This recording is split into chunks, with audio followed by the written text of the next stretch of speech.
네, 팩트체크 함께합니다. 유한타증권 유동원 본부장, NS홀딩스 김선영 대표 나오셨어요. 어서 오세요. 네, 바로 글로벌 이슈 화면을 통해 만나보도록 하겠습니다. 바이든 미국 대통령이 연설을 통해 러시아의 우크라이나 침공이 시작됐다며 러시아 은행 2곳, 국채, 개인을 제재 대상에 올린다고 밝혔고 조금 전 24일 러시아와의 외무회담을 전격 취소했다고 밝히면서 간극을 좁히지 못하고 있습니다.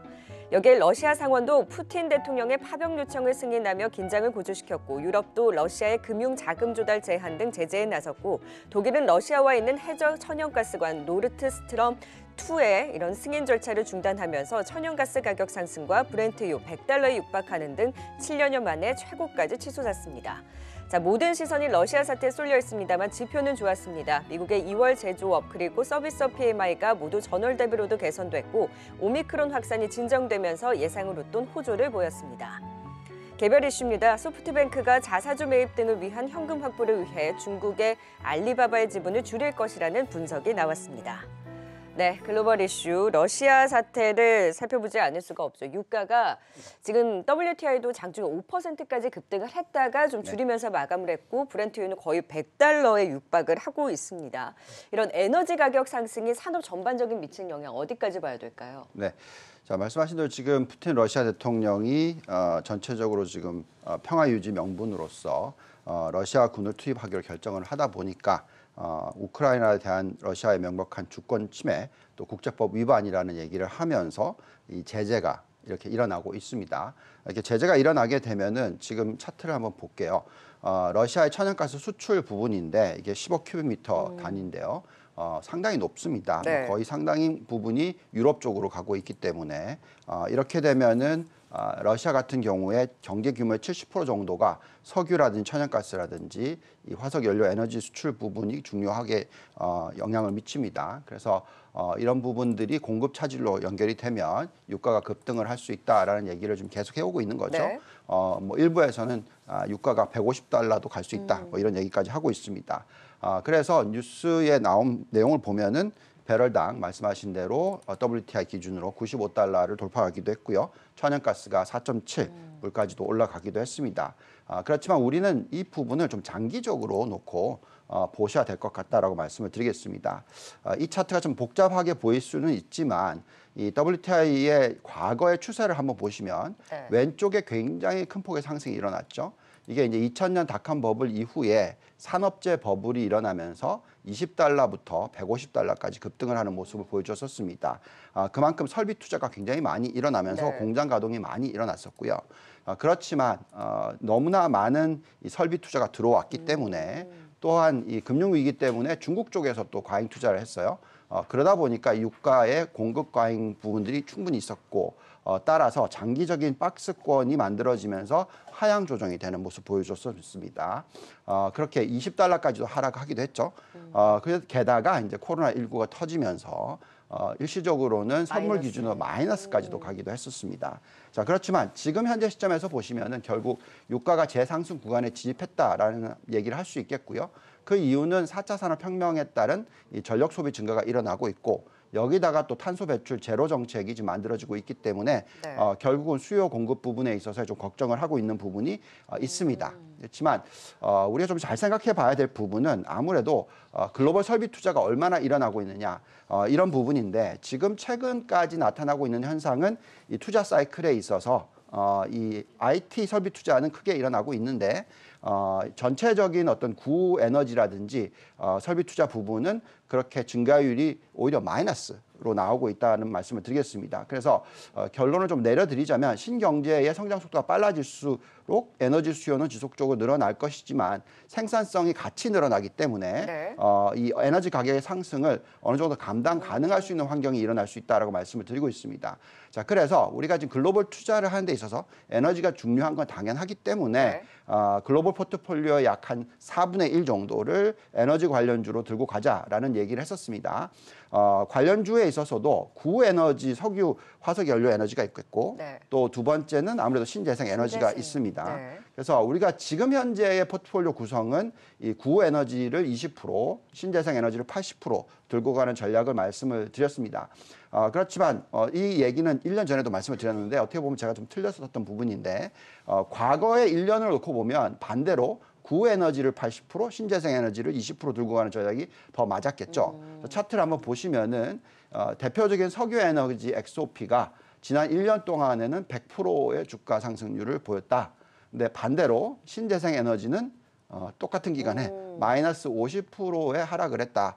자, 이 차트를 보고 있으면 이 신재생 에너지는 팔고 구에너지를 사야 되냐 이렇게 얘기를 하실 수 있겠지만 이제는 반대 전략이 맞다라고 말씀을 드립니다. 네. 자, 주가의 흐름 전체는 이렇게 나왔지만 향후에는 이 상승하는 주기에 석유 관련 에너지의 비중을 줄이고 반대로 신재생 에너지 비중을 높이는 전략이 좋다라고 말씀을 드리는데요. 그 이유는 이 비교를 해봤을 때 이 두 개의 대표적인 ETF의 밸류에이션의 비교를 한번 해보겠습니다. 좀 먼 미래지만 2024년의 PER을 놓고 보면 비슷해지죠. 네. 여기에 PBR도 비슷해집니다. ROE도 비슷해져요.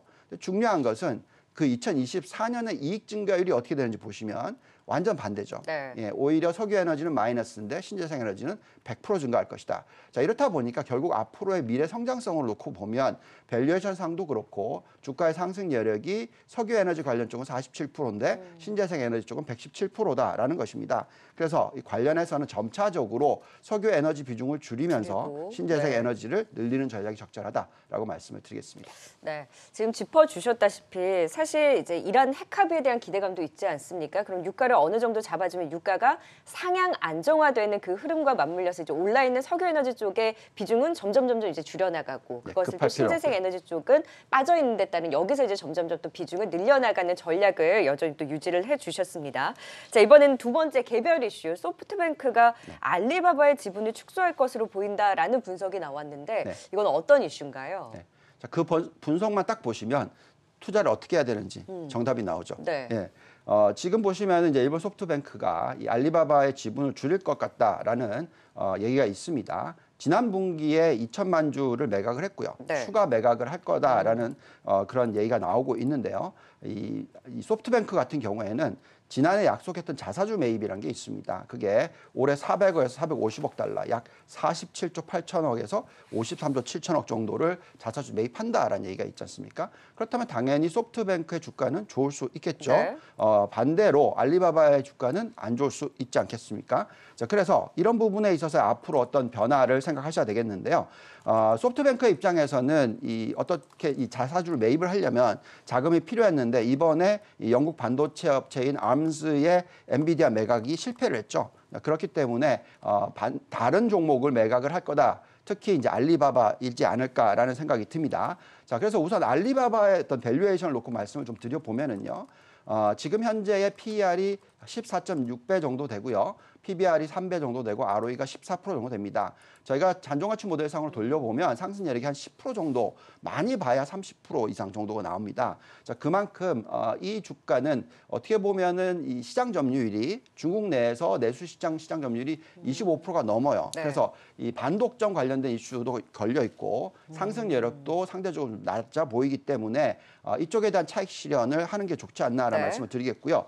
반면 소프트뱅크를 보시면은 PER이 10배, PBR이 1.9배, ROE는 비슷한 13% 정도 되고요. 하지만 잔존가치 모델상 상승 여력은 50%가 넘는다라고 보여집니다. 그래서 지금 딱 이 뉴스를 보고 있으면 알리바바 주식은 매도를 하고 네. 소프트뱅크 주식은 매수를 하는 전략이 적절하다는 말씀을 드리겠습니다. 이 이슈는 저 제목 그대로 딱 그 전략을 세워보면 좋겠네요. 네, 글로벌 이슈 살펴봤고요. 자, 이번에는 국내 이슈에 대한 또 뉴스도 확인해 보도록 하겠습니다. 화면을 통해 만나보시죠.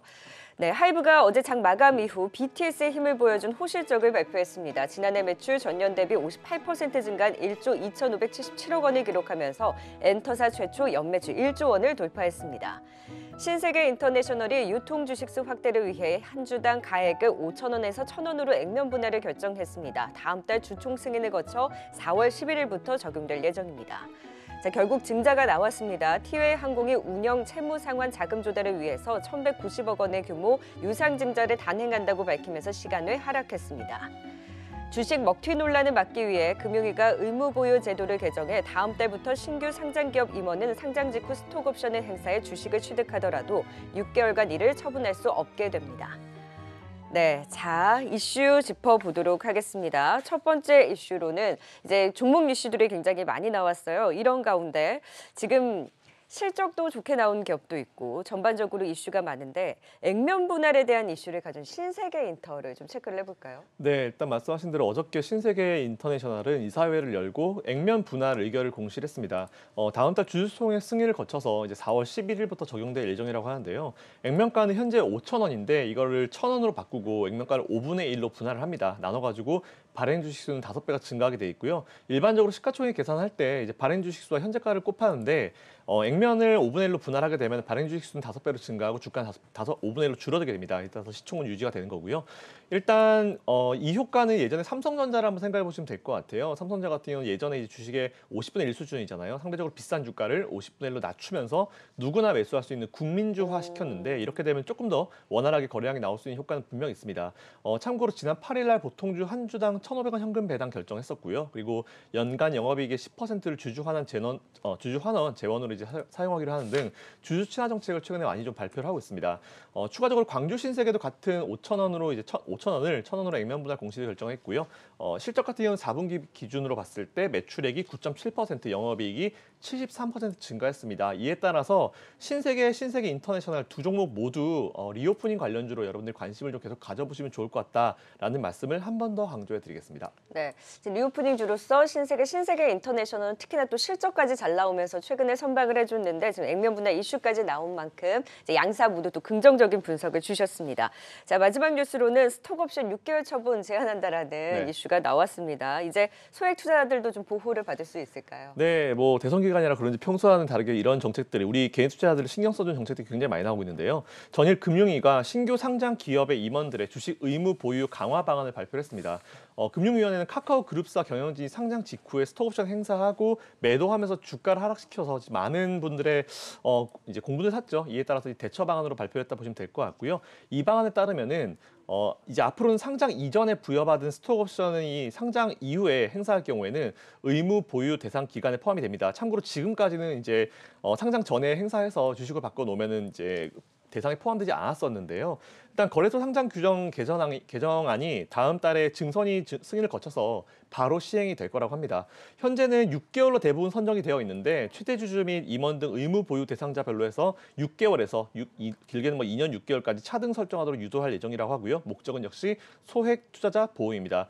그밖에 물적 분할 관련 이슈로는 다시는 LG 에너지 솔루션 같은 기업들이 나와서 LG화학 직원들이나 LG화학 주 투자자들이나 LG화학의 MSCI 리밸런싱 때문에 다른 대형주, 특히 안 그래도 어려운 시간을 겪고 있는 삼성전자 같은 기업들이 그런 거 투자하고 있는 분들이 좀 피해를 보지 않기를 바라는 입장이고요. 네. 이에 따라서 관심 종목, 이번에 MSCI의 에너지 솔루션이 신규 상장이 되면서 이제 제일 수급적으로 많이 피해를 본 기업이 삼성전자입니다. 이에 따라서 삼성전자 정말 어려운 시간이고 지금 소개하기 참 어려운 기업이긴 한데 그만큼 사이트를 좀 길게 가시고 투자를 좀 이어가셨으면 좋겠다, 포기하지 않으셨으면 좋겠다라는 의미로 준비해봤습니다. 네, 이제 투자 전략도 세워보도록 하겠습니다. 미국과 러시아의 외무 회담이 취소가 되면서 좀 걱정을 했는데 다행히 지금 미 선물 시장이 나스닥 선물을 기준으로 0.5% 또 빨간불을 켜고 있는 상황입니다.